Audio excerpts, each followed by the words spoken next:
What's happening, fam? L.A.R. movement still moving.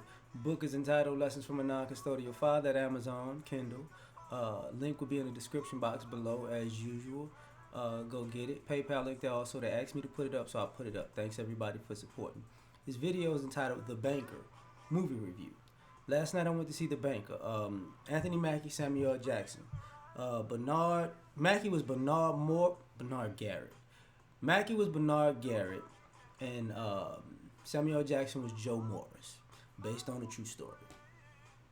First and foremost, this is a if you're a brother, if you're black, this is a movie you need to see, and it's not at many theaters, so you need to buy it when it comes out. It's necessary.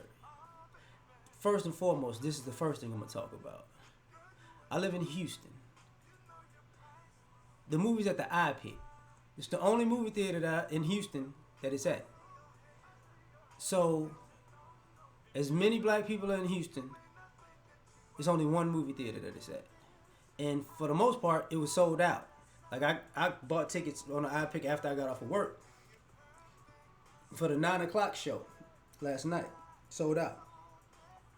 Um, and and this is a business thing, right? Where it's gonna do good, but it's not gonna have enough theaters. So that's part of the movie in itself as a business theme. Now, I'm not gonna do spoilers, but I'm gonna give you some nuances, hopefully that are not spoilers. So Bernard Garrett, Anthony Mackie, is from Willis, Texas, Jim Crow South. Born in the 30s, maybe 20s, because it shows him as a kid at first. Shoe shine kid. So he learns business by ear hustling as a shoe shine kid, and this is how he becomes very much so a genius at business, because nobody thought that they could talk. He's black. It's the South. They don't know anything. So every time somebody's talking, he's taking in the information and writing notes. So this is so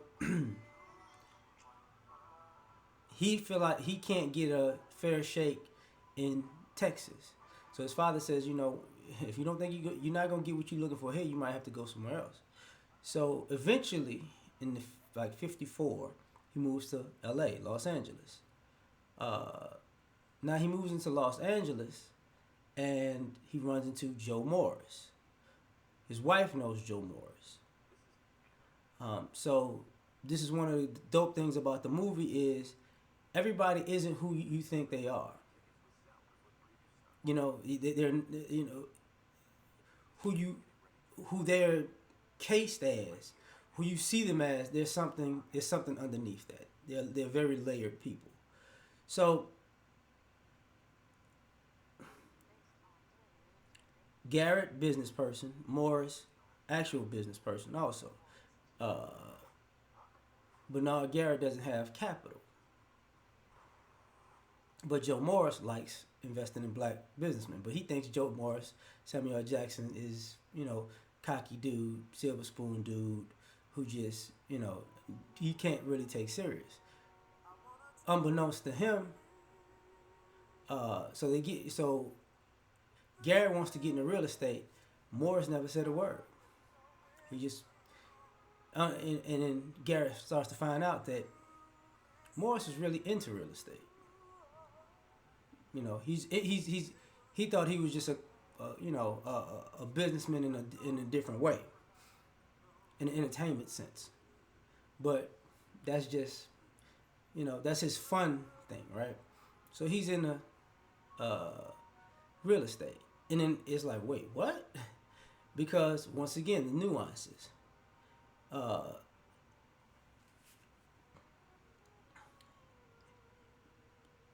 what you wind up having is a young man from humble beginnings, which is Bernard Garrett, meeting an older guy whose mother was in real estate, and he learned from her. So he was quote unquote looked at as a silver spoon guy to a degree. So what you get is a guy who knows the upper echelon of society and how they operate, and a guy who doesn't, but who knows business in an ingenious way that if you put together, they could do some damage. So that was the thing about Bernard Garrett. The way his character, the way the man was characterized was. See, we all learn math and business on the consumer end. He was learning it on the producer end. So he knew how to bring the true value out of things. But here was the problem. He was black. So, and one of the great things about the movie was people, the Jim Crow South. Well, he had the same type of issues in the South that he had in the West to a degree. There was still racism. It just wasn't it was, you would consider hardcore and diet, I guess, because he still had the same issues in L.A. that he had in Texas. That's why the plan he came up with originated in L.A. because he couldn't do things, in L.A. either. He needed, some type of help. They needed some type of help. So the irony of this was,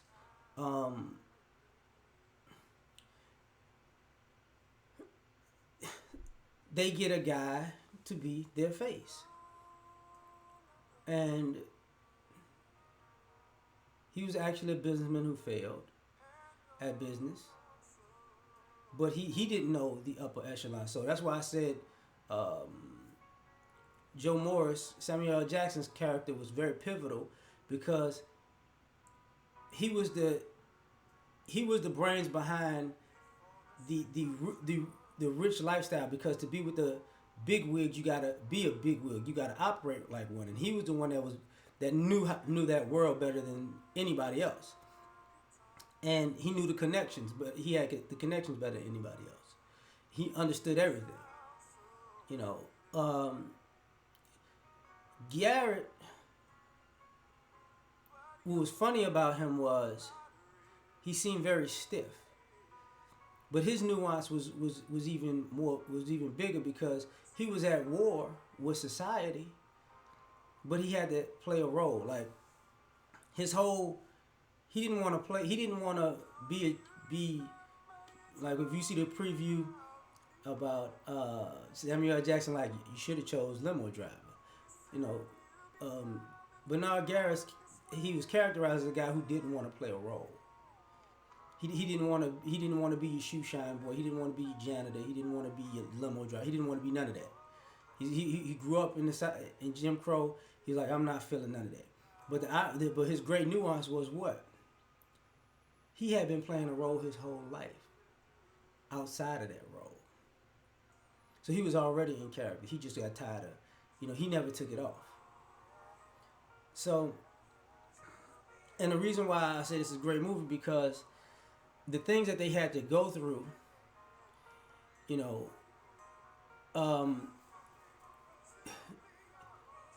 Bernard Garrett went from being a businessman to trying to take it to trying to be a social activist through business. And Joe Morris was like, this ain't gonna work, right? This ain't gonna work. Somebody gonna figure out we black, and they just gonna be white about it. And that was a funny thing about Joe Morris's character, which is Samuel L. Jackson. He had a common sense reality to reality that in business and life that Bernard Garrett he was more principled and idealistic. And Morris was like, oh, people ain't like that. Oh, no, people not like that. No. It's a good idea. They're not like that. But they were like, they were each other's balancing system, because they saw the thing in each other that nobody was paying attention to. So they worked well together. Now, the reason I'm making this video, this movie review, or not trying to tell you everything, is because of this. Uh, it was about real estate and housing, and basically getting black people to access the capital. So it's based from like 54 to 60, 68, 69, 68, I think, because the culmination is the Fair Housing Act and the Civil Rights Movement. Which, by the way, the Civil Rights, the Fair Housing Act really didn't take it into really didn't take effect until like 84, 86, because it was written on paper to be a Fair Housing Act, but people really didn't follow it until the 80s. And when I was thinking about generational wealth, and people are thinking it's a banking story of a bank, brothers can't get banks in America, and that was the 60s. And it's 2020. And I talked to my mother about this before I went to see the movie. And ironically, there was a church who tried to start a bank in Chicago. And they tried, and the church raised the capital. This was actually what the church was doing. This actual church was actually taking the tithes and offerings and all that, and you're gonna and make the church members invest to come up with the capital to get a bank. They gave these people so many damn problems once they got the money, to the point where there was another bank. Shouldn't even said the city. There's another bank from the south that's black owned that had to come to the north and basically be the bank before white people either took it or destroyed it. So that's how a particular bank is in the Midwest right now. It's a black owned bank now. It was going to be a black owned bank regardless, but this is how these things happen. So to think that it's still very easy for black people to get into business and to get into banking and capital, you're out of your mind. You know, because I remember this because my mother was one of the people. My mother and my stepfather decided they was going to put their money in, and they were never mad about how this situation ended, because what? They still understand we black, right? So now, and that was less than 10 years ago, maybe 6 to 8 years ago. And when it was talking about, we can't have the American dream because of capital, and we think about generational wealth and family and being able to get money, and people are doing things like real estate now. And I realized when I saw the movie, I realized how far behind we are behind everybody, because this is something that, when I thought about the 60s, the 30s to the 60s, when I thought about it after I left the movie, I'm thinking to myself, this is why we have a lot of money but no business, because these are the things that are getting away. The banks getting away.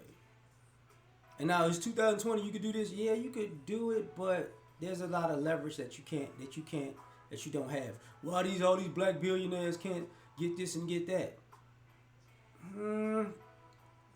Because getting a bank is a whole different ball game. And I thought about that because if you remember, one of my favorite movies is Inside Man. The guy was a Nazi. Not based on a true story, but the guy's a Nazi. Worked for Nazis. He's a Jewish guy that worked for Nazis, who ended up going to New York and just, let me start a bank. And this was the thing about the movie itself. Man, I know it's 14 minutes now. The movie itself was, the reason why they needed a white guy is because there was no resistance if you was white. And the white guy figured this out. Like, dang, look how much I could get accomplished for just being white. Wow. He wanted to be a boss after all that, because he always wanted to be a boss, but he realized the things that he could get away with or things he could do, and the things that other people couldn't. And and this is the part about race and racism that cracks me up, is everybody knew it. You know, this I don't know what's going on. It's so bad. Like it's built into the system. You know, it's a great movie. Go watch it if you can. I think it's BS that I'm in a major city. It's only in one theater, so it's only gonna play like 4 times today. But whatever. When it comes out, buy it. It's on Apple. When it gets on Apple, purchase it, whatever. Because you're gonna need to see this. Normally my videos are 10 minutes long. This is why this one's longer. But like, share, subscribe. Catch you on the next one. Peace.